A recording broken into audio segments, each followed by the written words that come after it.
It's time for the Hockey Writers Grindline, a weekly show covering everything Detroit Red Wings. Brought to you by our own iconic top line of Wings writers. Sit back and enjoy The Grind. Hello, everybody, and welcome back to another Grind Line here at the Hockey Writers. I'm your host, Matthew Zator, and joined in, as always, by my defense partner, Devin Little. Devin, how's it going? On another week into the offseason, closer to the draft. We're getting excited here, and we're going to start talking draft. Well, the draft we've talked about. We're going to talk about prospects today. Lots of fun. So, Devin, how's it going this week?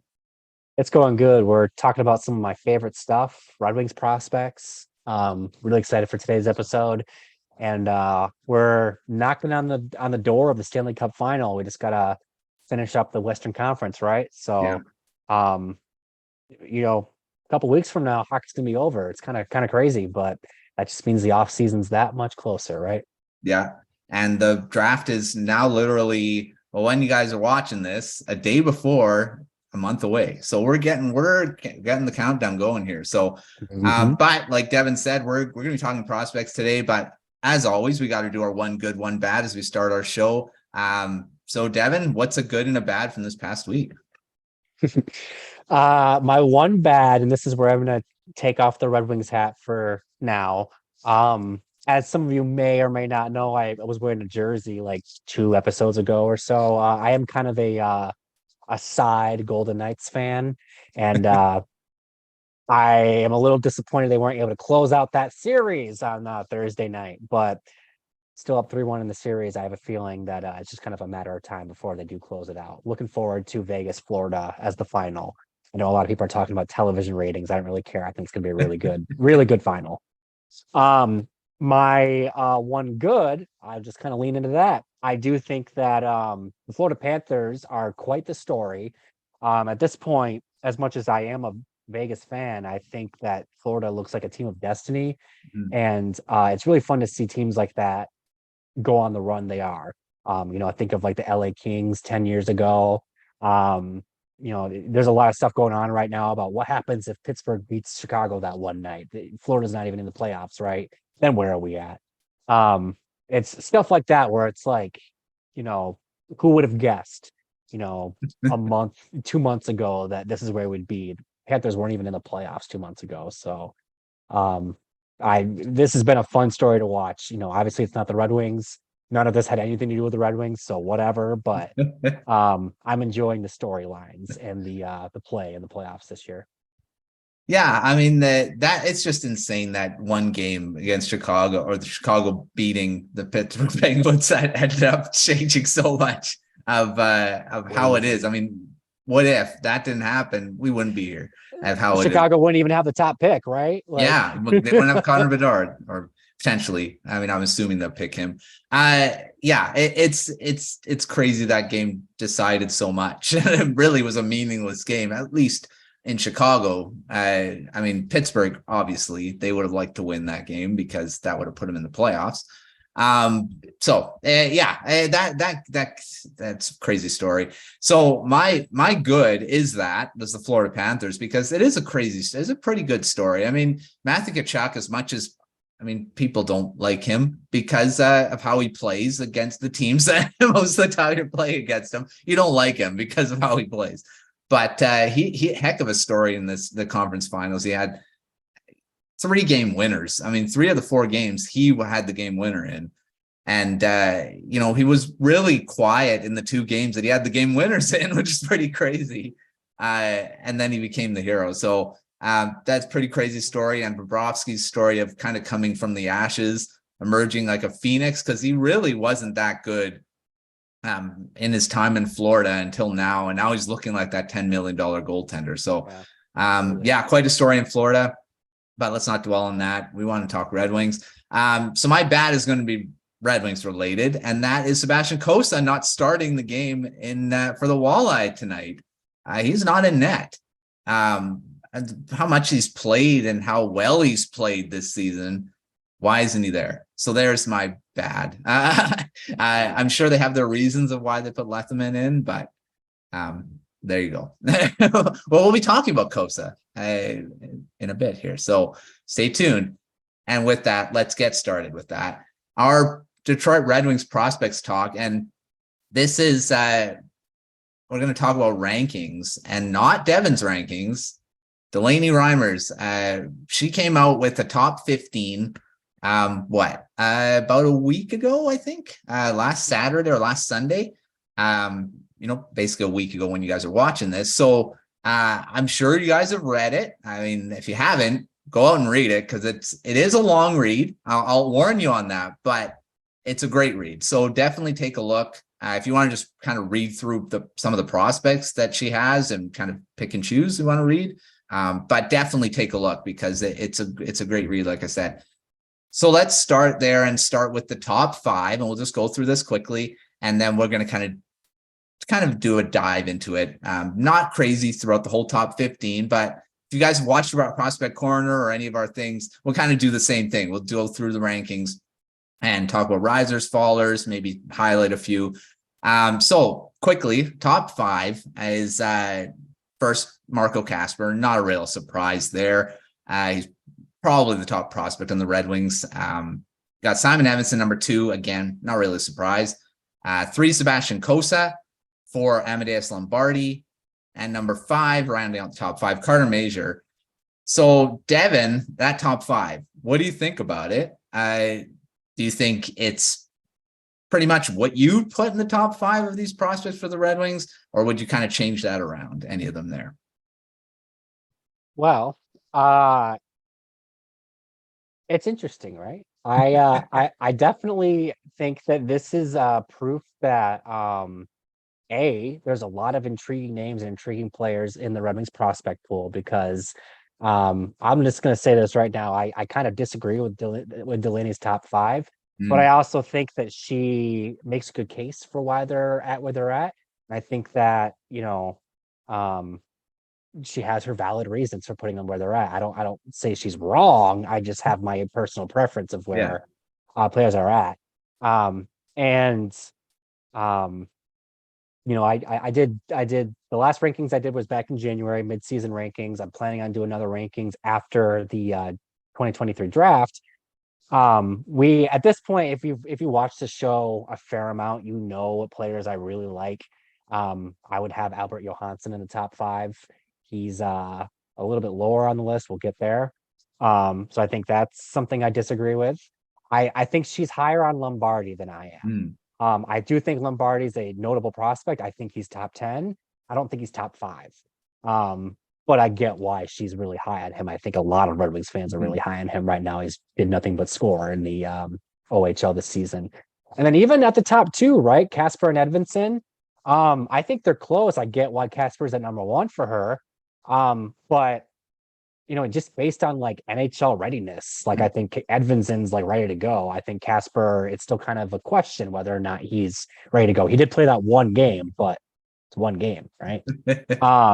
So I know, like, if I was doing these rankings, if you asked me to do this right now, I'd flip those 2. I'd have Edvinsson at 1, I'd have Kasper at 2, and then I'd fill it out as such. But all things considered, I'm not here to like knock her work. Like I said, I think she has valid reasonings for why she has the top 5 as such. I just think that I'd switch the top 2, and I'd probably have a couple of different faces in the top 5. I agree. I would have put Major higher. I would have had Major above Lombardi. I would have had him in 4, and Lombardi's really, he's interesting. I'm not sure he'd be in the top 5 for me either. There's a couple other names like Wallander, I would say, is maybe even higher there. I really like Emil Vero, where he, I don't know if he's in the top 5, but I like he's on this list. We'll get there. So the top 5 is an interesting, like I say, nothing against Delaney's picks. I mean, these guys are definitely what she said in the write-up there. He kind of convinces, it's convincing of why he's where he is. But I'd say the top 3 are pretty much the top 3. It's just maybe, like you said, Edvinsson, I would say probably is number 1 for me too. Just because he has shown he can play in the NHL and looks really good in the time he was there. So I would say if you're basing on NHL like readiness, potential, whatever, Edvinsson is first. But it's how you're kind of ranking. You're saying this is like at their peak. And this is always hard with rankings. How are you ranking them? Are you ranking on in their prime, this is to be the best prospect and this will be the best player out of this group? Really, it's hard to kind of gauge that. But at this point, I think the top three is probably set. I mean, Cossa has kind of shown, I don't think anyone would have put him in the top three at the beginning of the season, maybe because of how he kind of struggled to start and how he struggled kind of last season as well. But yeah, he's really solidified his spot in that top five, right? Cossa was at 6 when I ranked him in January. There you go. So, yeah. And then also like Kasper's like a perfect example of this too, because I've said this on the show a couple times. I'm not sold on him as a future top line center. And that is another reason why I wouldn't have him above Edvinsson, because I'm a bit more sold on Edvinsson being a top line defender. But you know, if Delaney's sold that he's a future top line center, then yeah, you put him at first overall. I don't disagree with the reasoning, right? Yeah, true. Yeah, for sure. All right. Well, let's move to our 5 to 10, or 6 to 10. 6, William Wallander, and we alluded to him there. He's just outside the top 5. Elmer Soderblom. 8, Donovan Sabrango. 9, Dmitry Buchelnikov, and number 10, Albert Johansson. So, Devin, I'm sure you like Johansson in that top 10. You said you want him higher. What do you think of the rest of her top 10 here? I think that the biggest change I would make here is that I would make sure that Albert Johansson's ahead of Donovan Sabrango. I like Donovan Sabrango. We've talked about him a lot on the show. Sabrango spent time this season in the ECHL. He played with the Walleye. Johansson did not. Johansson played the entire season in the AHL with the Grand Rapids Griffins. His first season in North America, mind you. This is Sabrango's 3rd season being a pro. So I think it speaks more to Johansson being able to hold his own in the AHL for a whole season and not get demoted. Whereas Sabrango was demoted this year.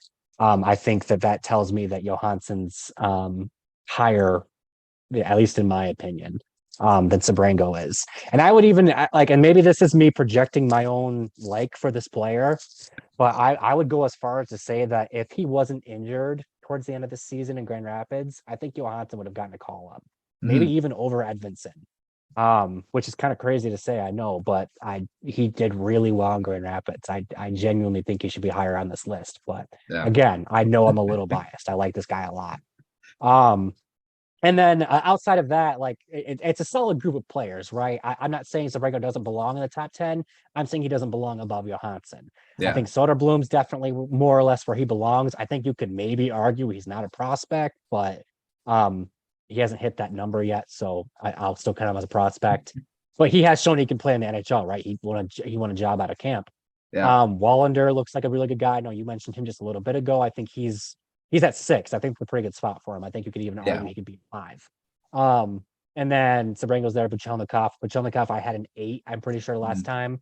So he's more or less right where I had him. So again, I'd like the group that she has in the top 10. I just maybe wouldn't have them in the exact same spots. Yeah. Move them around a bit. I agree. I think Soderblom, he's played 21 games this season. So he was 5 away from surpassing that 25 game mark. Is basically Corey Pronman, I believe, was the one that kind of started this kind of set of, and everyone kind of follows this. 25 games is once you're past that, playing that in the NHL in one season, you're not a prospect anymore. So technically he is a prospect, or if you turn 25 as well. So there is, he's still a prospect by that definition. But by the time this comes out the next time, I'm sure that's going to be gone, because I'm sure he's going to play a lot next season for the Red Wings.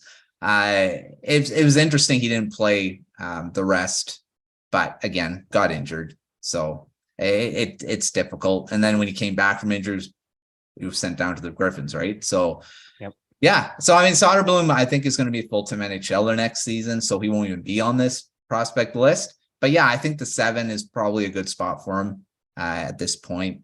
Wallander, I really like. I think, like I said, I think he could maybe push himself into the top 5. but being at 6, just outside of it, it's not bad.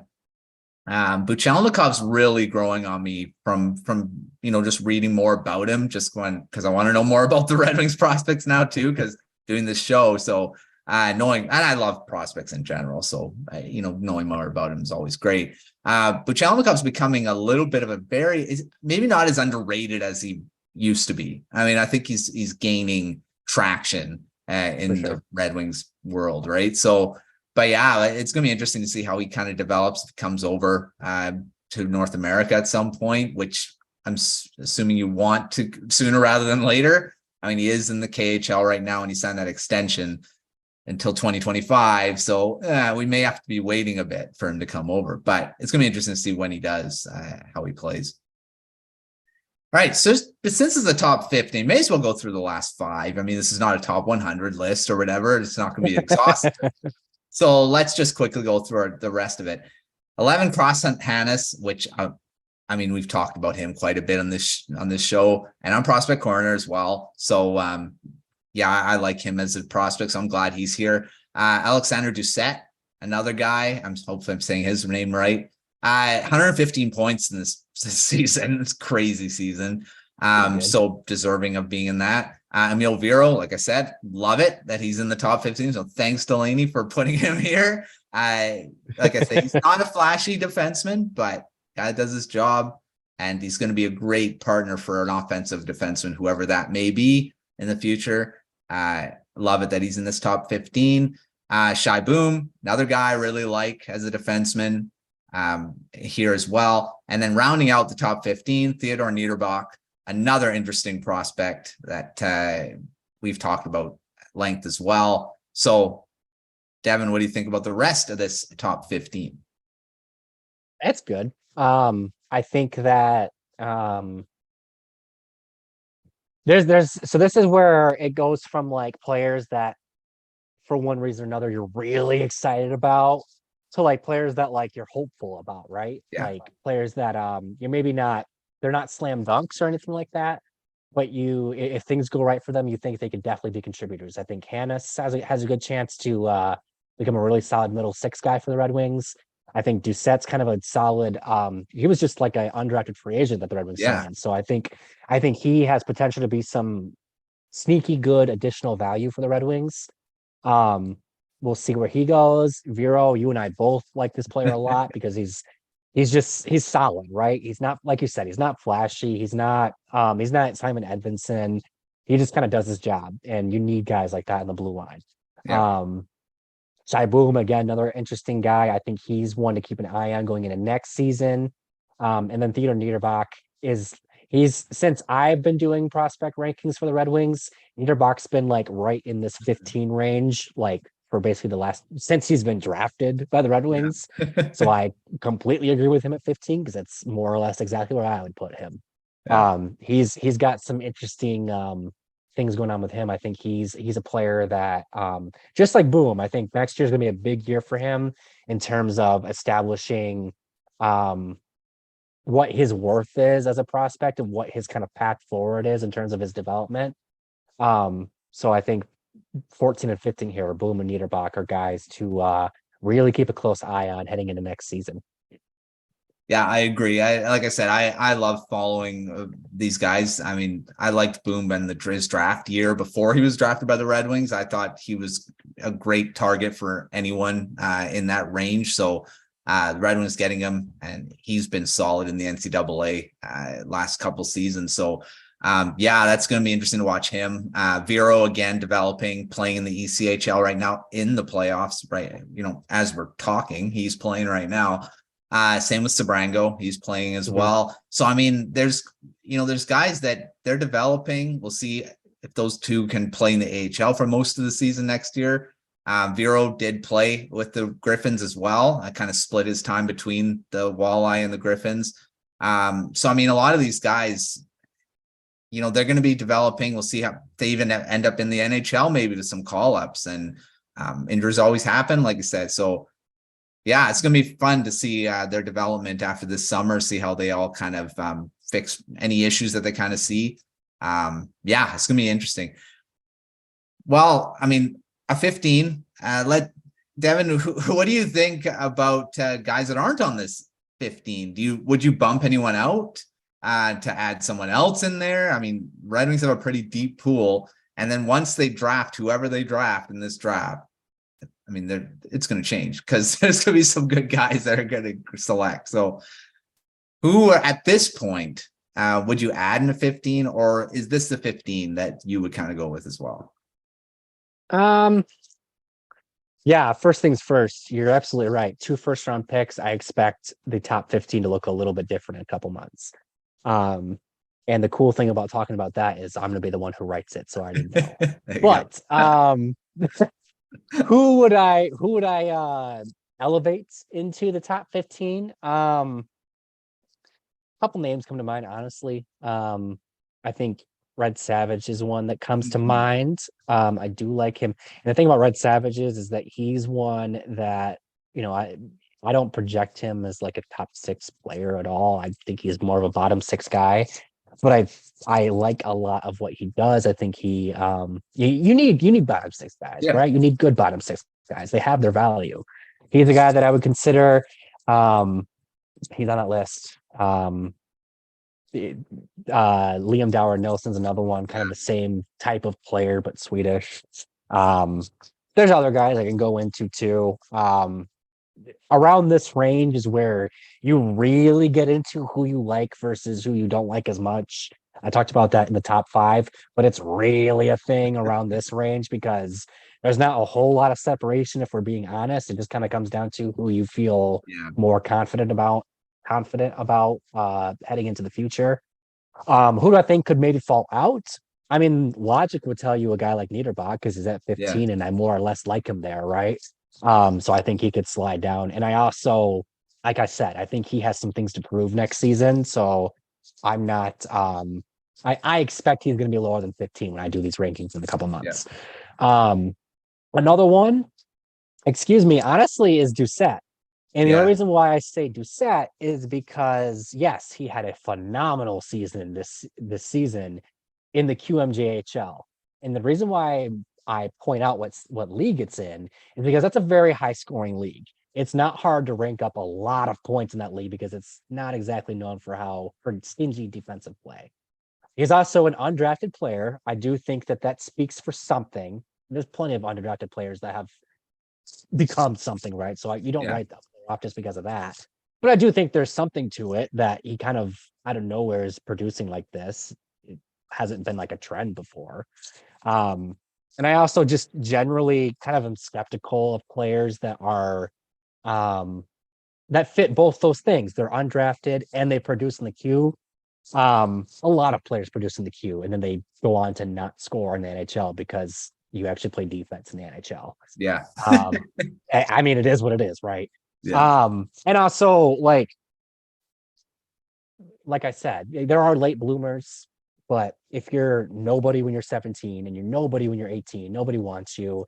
And then suddenly when you're 19, teams want you. I think there's room for skepticism there, right? I think I said this on a different podcast I was on. Shout out to the other Grindline podcast. I think Doucette very well might just be like a really quality top 6 AHL player when all is said and done. And there is value in that, right? You need to have good quality players in your AHL team to make sure that team is competitive. But at the end of the day, I'm not exactly betting the house that Doucette becomes like a full-blown NHL player. So 12 is a little high for me as it is. I think he would make the list for me, but he's not knocking on the door of the top 10. So I think he's a player that will fall when I do these rankings again. Yeah, I agree with that. I mean, it's a similar guy in the Canucks system, Archdeep Bains, and, signed out of the WHL overager and, blew it up, and everyone was expecting, what is he going to do in the NHL? I'm not sure yet. I mean, I think he's going to be that bottom 6 guy. Maybe his ceiling is the AHL, but you'll never know. And that's the thing. Not you'll never know. I mean, you'll find out. But Doucette is a similar type of thing, undrafted, signed because of his offensive exploits. And I mean, he deserved to be signed because absolutely. Who knows? I mean, this is basically a free prospect. I mean, he doesn't work out. All it cost was money. And that's, or he ends up being a really good, even if he is just a bottom 6 guy. I mean, that's pretty good to get out of an undrafted free agent. So Absolutely. yeah, we'll see what happens with him. I think he could be out of this top 15. Like you said, Red Savage, I really like Red Savage as well. I've said that before. I've highlighted him many times. Anytime he's in the Team USA, I'm like, watch Red Savage. He's there because they're for faceoffs. He's there at the final minute of the game.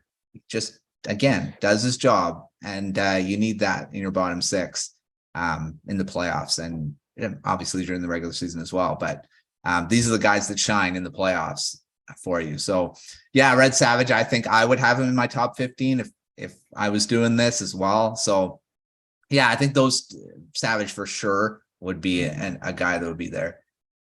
All right, well, to finish off this discussion, let's talk about potential risers that could actually rise up this list when Delaney, obviously, we'll see if she does it again. I mean, there's 3,000 words to do.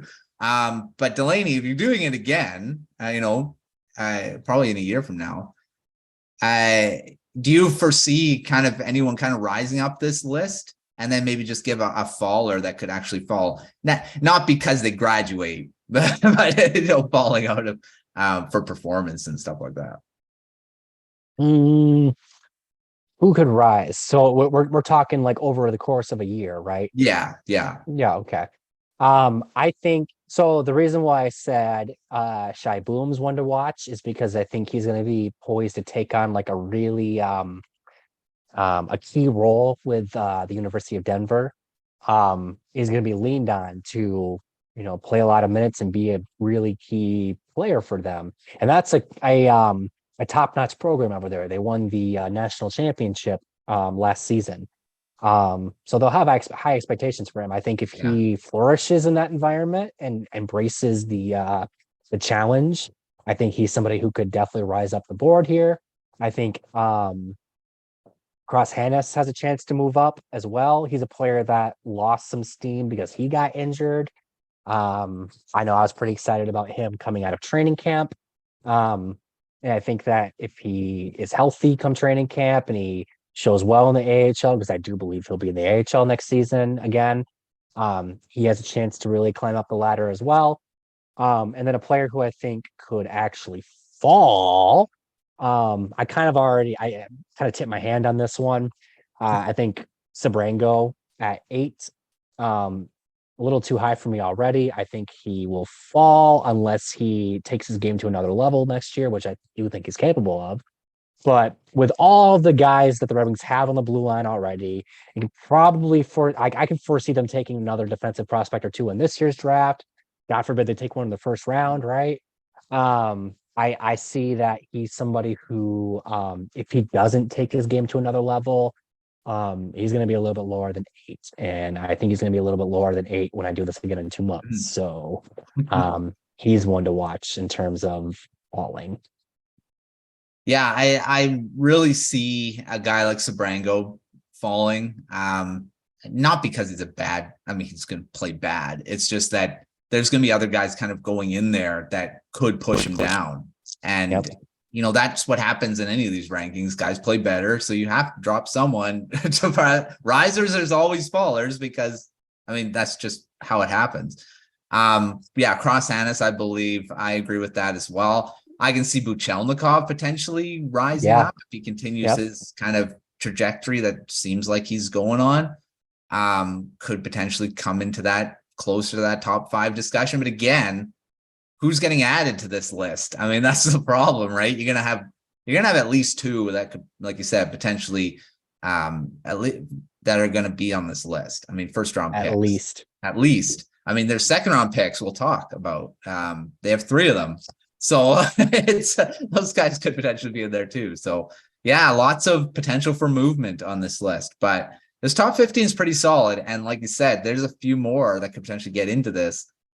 Just the nice depth of the Red Wings prospect pool right now. That's why you should be excited. Read this article because you'll get excited on the future of the Red Wings because there's a lot that you can kind of look at. So thanks, Delaney, for writing that. Lots of great stuff there. take a look at it at thehockeywriters.com. There'll be a link in the description so you can kind of look over it while we're talking about it. So give it a look on the Hockey Writers, and leave the comments as well. Do you agree with this top 15? Give Delaney some feedback, because I'm sure she'll like to hear from you. So give us some things like what we talked about, risers, guys you think should be in the top 15. So give us those comments. All right, well, let's get to our first off the rush. This will be a quick one. Devin, from this top 15, who do you think is going to be the most impactful player on this list? And we'll eliminate Edvinsson and Kasper because those are too easy. So apart from those two guys, who do you think is going to be the most impactful from the rest of this list here? Should I go with the next easiest answer and say Sebastian Cossa? Could be. We'll get away from the top three because those are two. Go away from the first round guys. Yeah. I'm gonna say Carter Mazur. I've liked what he's done. I liked what he did with University of Denver. I thought he showed really well for himself in the AHL in the brief time he spent there towards the end of the season. And then I've liked him a lot in the over at the World Championships. I think he's done really well for Team USA as well. I think he's the type of player that the Red Wings need more of. He's kind of that snarly forward. I think he could potentially replace Tyler Bertuzzi, right? Mm-hmm. And I think that he might be closer to the NHL than even I think. So, Carter Mazur is my answer there. Yeah, I can't disagree. I'll go with Mazur as well. I really think he's going to be a heck of an NHL player. My gosh, he's already shown quite a bit, and he hasn't even played in the NHL yet. The AHL, he looked good in that time he was there at the end of the season. We'll see what he does in the NHL. I'm assuming he'll probably get some games next season, at least in the preseason. We'll see him. Oh, for sure. So that's going to be fun to see his development over the next. Next year. Okay, well, that's our prospect talk. We'll talk draft next. But that's the top 15 according to Delaney. Devin, of course, we have our own. That was a fun read. So take a look again. Take a look at the Hockey Writers description below. Click on that link. All right, before we move on to our comment corner in the second half of the show, here's a message from the Hockey Writers. Interested in writing for the Hockey Writers? If you have experience writing about hockey, are passionate about the sport, and are looking to take your writing to the next level, the Hockey Writers could be the place for you. Here at THW, you will have the opportunity to hone your craft at one of the world's largest and most respected hockey publishers. You will have control over what you write, be able to seek out media credentials, and be supported by a large network of writers and editors. Plus, you'll get paid for doing it. If you're interested and want to know more about team openings and requirements, please visit the Write for THW page on the Hockey Writers website. A link to that page is also listed in the description. Right, like I said, let's get back to our comment corner, and we've got a couple questions. Don, we don't have one for you this time, unfortunately. You have a list. You'll get it again. Gotta show some love to some other people. We have some other people we got.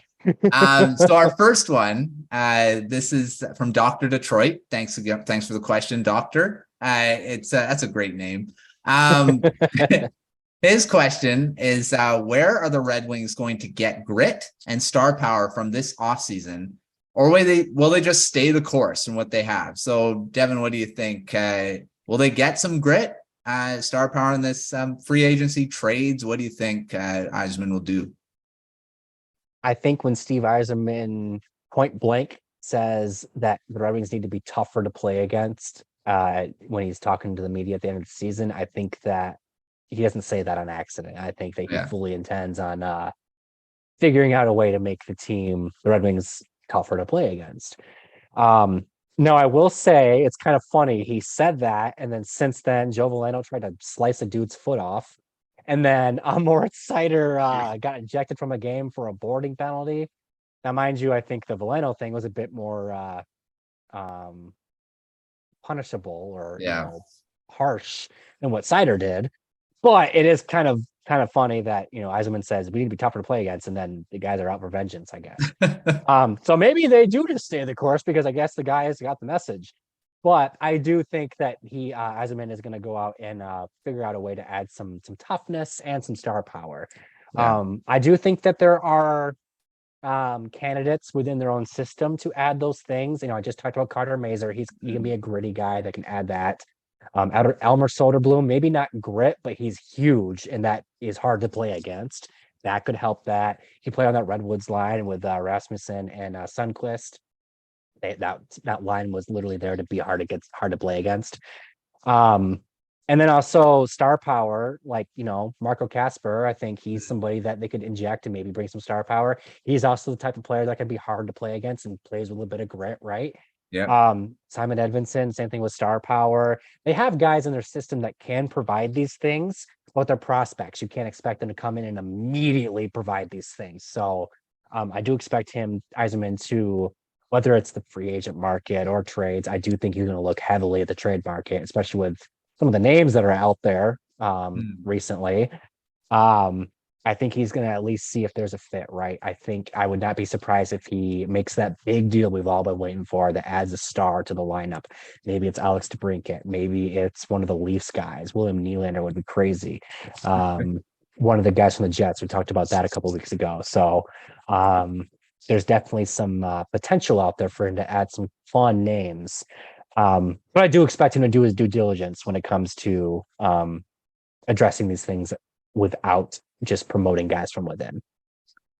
Yeah, I agree. I think, I mean, it's tough. Free agency it's not the strongest class, I guess, from certain positions. I mean, there are the Patrick Kanes, the Vladimir Tarasenko's, those guys are out there, but they're going to command probably some big dollars. I mean, even though, and they'll want to go to teams that are like ready to compete for a cup. That too, now, right?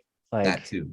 So, I mean, it's going to be tough. I mean, to get guys like that on the Red Wings, and I'm not sure they should go that route because, like you said, there is a lot of prospects that are going to be knocking on the door soon, and you don't want to tie that up when you have, a veteran that's getting paid a certain amount of money in the long term. Although Yzerman doesn't seem to be a guy that signs free agents to long contracts, because I believe all the free agents that he got last season was max 4 years. I think Perron was it Perron that had the 4 years? Top got a 5-year deal. Top got the 5. Yeah. So, I mean, other guys like veteran higher end guys like Perron, I think was just 3 years, right? 2 years. So lower, right? I mean, there's guys that he didn't go crazy. I mean, to sign these guys to 7-year contracts or big money. So, I mean, even if he does, I don't think he'll do that. But yeah, I don't know if free agency is the route. I think trades could happen for sure. Those second round picks, like we've mentioned a few times, those could be used to get guys like that. So it's going to be interesting to see what Yzerman does and to add that grit. Or just kind of like you said, and just hope that some of the prospects can come in and do that, or the young guys can do that. One player I do want to throw out there, and he's definitely out there in Red Wings land. People are definitely already throwing his name out there, so I'll do the same. Steve Yzerman is the man who drafted Radko Gudas from the Florida Panthers. I've looked at the Panthers cap situation going into next season, and I actually think they'll be able to keep him unless they don't want to keep him for whatever reason. So I wouldn't hold my breath on that. But if he does hit free agency, why not go to the guy who drafted him, right? Yeah, no, that'd be a good target. I think Gudas, he's shown so much in the playoffs. I mean, he's been really Gudas. I mean, he's basically absolutely exactly what a defenseman he is, and that's valuable in the playoffs for sure. And he's been one of their top defensemen. So, I'm sure Florida's going to try to keep him, but that salary cap could dictate that they may not be able to. So, there's going to be a lot of suitors for him. It's not going to be just the Red Wings. There's going to be quite a few teams that are going to want to add him to the back end. So, but that's a great target. I think he'd be a perfect fit on the blue line to add that toughness. And he's not bad defensively. He's actually developed into a pretty good two-way defenseman. So, that's a great call out for sure. Okay, well, like we alluded to, second round, we've talked about trading those second round picks and all that. Let's talk about some targets. And this is a question from Lee Sordy, or I guess Sordy. Lee Sordy, and he asks, what are some early targets for the Red Wings in the second round? They've got 3 of them at this point. I mean, they could trade them. 3 consecutive, like we've mentioned before. So, Devin, any targets? I know we briefly did that in a quick fire and in an off the rush, but let's do a little bit more of a deep talking about these guys. So, who do you have as a target in the second round? I've got 3 guys I'm going to talk about since the Red Wings have 3 second round picks, right? One is Jaden Perron, short winger from the Chicago Steel. I think he's somebody who might fall a bit because he doesn't have size, and we all know how much NHL teams really prioritize that. But he's an electric winger who does make things happen. He's exactly what you want from an undersized winger. He makes things happen, right? Has offensive talent, competes well, and is able to make plays. And if you're getting him in the second round, where you're not like, if you draft him in the first round, you really got to hope he turns into something. Second round, there's not that same amount of pressure. I think that's a really good spot to get him in. Another player I'm going to throw out is actually somebody who at one point in time was considered one of the top defensemen in the class, but not so much anymore. Cam Allen, right-handed defenseman. Red Wings need those. He, like I said, he's kind of lost his luster over the course of this draft season. Did not have the year that he needed to have to stay in that conversation as one of the top defenders in the class. But again, kind of like what I said with Perron, if you get him, with a depth pick, so to speak, there's not as much pressure for him to really become something. And you can kind of take your time with him. And I think that there is still potential there. I think you don't write off a prospect because of one bad season. It's unfortunate that it was his draft season, but I think there's still potential there. And I do think he still has the possibility of becoming a solid NHLer. And at the very least, again, the Red Wings need right-handed defensemen, and he's one that offers some potential, right? Yeah. And then last but not least, and this one is maybe a little bit of a stretch. I think he's kind of a fringe second, maybe third round guy, but the Red Wings have his brother, so I think they got to at least consider him. I know you're talking about Noah Dower-Nilsson, right? They have Liam already in their system. I'm sure they can ask him all about his brother and make sure that there's a fit there. And he's an offensive winger, right? It's kind of funny because Liam's kind of like a defensive, high compete forward, whereas Noah's like he's offensive. He's not his compete isn't bad, but that's not his calling card. He's more about scoring goals and producing offense. He's kind of like the other side of the coin of his brother. It's kind of funny. But he fits a need, right? If he's Swedish, have his brother. He checks a lot of boxes. I think that he's a good, solid. Again, not one you'd want to like maybe get use a high pick on, but if you're using him or getting him with a later pick, and you can take your time with him, and he plays for Frölunda. That's a program that the Red Wings have a lot of trust in. I think he's one that the Red Wings should at least consider as well. All great picks. I'll throw out 3 of my own. I really like this guy. I don't know if he's going to go into the first round. His size is really going to dictate where he goes. But Gavin Brindley, I think he could definitely be a good pick playing for the University of Michigan, right in the backyard. He's probably one of the most high compete level. His motor's runs hot all the time. I really compare him to, like I've said this on Prospect Corner, that he really reminds me of Connor Garland. He plays at just a high level, always moving around. He's never standing still, or I guess on the ice skating. He's never standing still on the ice. He's always skating around. But undersized, and that's may push him into that maybe late in the second round where the Red Wings could maybe grab him. I think he's a first round talent, but you say that size just pushes guys down. Logan Stankoven's a big, example of that, dropping into the second round. Well, he should have been drafted in the first.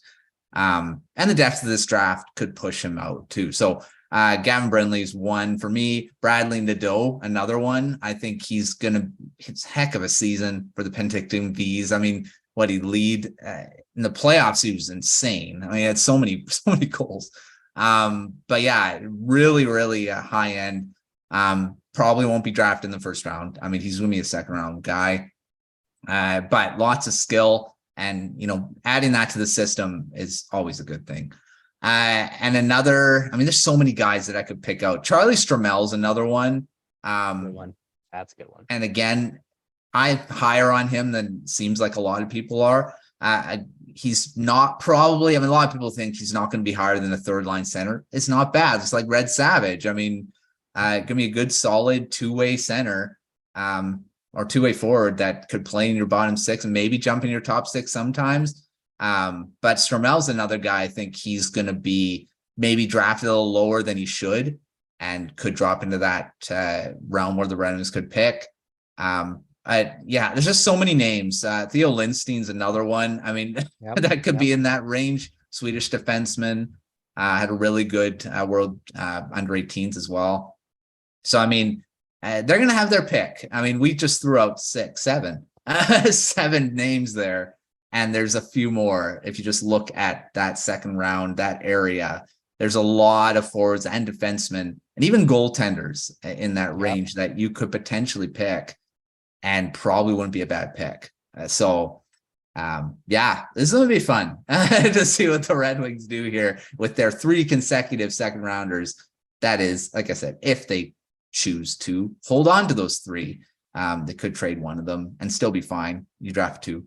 You have 2 consecutive instead of 3. It's not bad. So they're going to have 3 quickly added to their prospect pool in quick succession. So lots of fun coming up. So thanks, Lee, for that question, because we'll have our own draft targets show, which will probably talk about more of these guys. So look out for that. All right, final off the rush question. Devin, and this is on the draft again. Of those 6 names that we just rattled off, who's your ideal one? I mean, if you're up there as Steve Yzerman and those guys are all on the board, who do you pick first? I do like Perron. And part of that is I'm just not really that scared of undersized players. Yeah. Oh, there's too many good ones in the NHL to really have that much fear, in my opinion. True. Yeah. So I think Perron's probably my first pick. But I do like your throw out of Stromel. I do think he's one that checks some boxes for Detroit as well. Yeah. Of those, I would probably go the same. I'd go Gavin Brindley, another undersized guy. If he's still on the board at this point, I believe he shouldn't be, but if he is, I would definitely pick him. Because it's just that high end skill that could potentially turn into even if he is turning into a Connor Garland. Connor Garland's a really good player in the NHL. Yeah, absolutely. He's very useful. Even strength numbers that he had this year is just insane. And if Brindley can turn to even just him, that's pretty good. High end could turn to a guy like Johnny Gaudreau. You never know, right? I mean, his skill level is pretty high. So, I mean, and playing for the University of Michigan, pretty good program to be playing for as well. So that'd be my pick. It's actually kind of funny, and maybe this speaks more to who I am as a hockey fan or prospect evaluator or whatever, but I find myself a lot more nervous about the big guys than those smaller guys. Yeah. And maybe that's some like PTSD from Michael Rasmussen, like being 9th overall and now he's like a 3rd line center. Still a really good player, right? But like not who you get at 9th overall. Yeah. To where like there's a lot of guys in this draft that are like, they have a lot of size and they have a lot of promise too. But I'm like, they don't need another Rasmussen. Like they already have one. So if there's any point I'm making here, it's that don't be afraid of the smaller guys. Yeah, the Red Wings need to like get tougher to play against and all that good stuff. but their blue line's going to be huge. Yeah. That's kind of how they've been building their blue line. And it's not like they have like their entire forward core is under 6 feet tall, right? They can afford to have a couple smaller dudes on there, especially if they are capable of producing offense at a high level. Yeah. It's funny how I picked Brindley, you picked Perron. I think we did a showdown on Prospect Corner between those two guys. And I picked Brindley, but Peter picked Jaden. So I picked Perron. So go tune into that episode, then come back and comment and tell us who you agree with. yes. Who would you pick, Brindley or Perron? But yeah, I agree. And you know that about me too. If you guys watched Prospect Corner in the past, undersized guys don't scare me either. I mean, they're that criticism should be just thrown out because there's just so much examples out there that destroy it. And so, but teach his own. I mean, big guys are useful as well. So, but yeah. All right. Well, that was a fun episode. Great prospect talk at the top. We talked second round draft picks. Also talked about some free agency trades. We got it all in this episode. So thanks, Devin, for another great conversation, Red Wings related and all that. So again, keep the comments coming. We'll keep doing them. We'll keep answering your questions. Throw those in the comment section below. Again, give us some comments on Delaney's prospect rankings. And so lots of stuff you can comment on in this episode. So throw them down there. And, like I said, those draft target episodes coming up. So we're going to try to get a big panel going. Hopefully we can get that going. Tony will be back on the show next week. So we'll have 3 on the episode. So stay tuned for that. And check out thehockeywriters.com for all the articles on the Red Wings. Lots of stuff, great stuff. Like I said, target articles. There's a few that have been coming out lately, and that's just going to keep coming because the draft is coming. So keep an eye out on on hockeywriters.com YouTube channel. Again, like, subscribe, and follow us on Twitter as well at THW Grindline, and throw us the comments there as well. And until next time, we'll see you on another episode of The Grindline.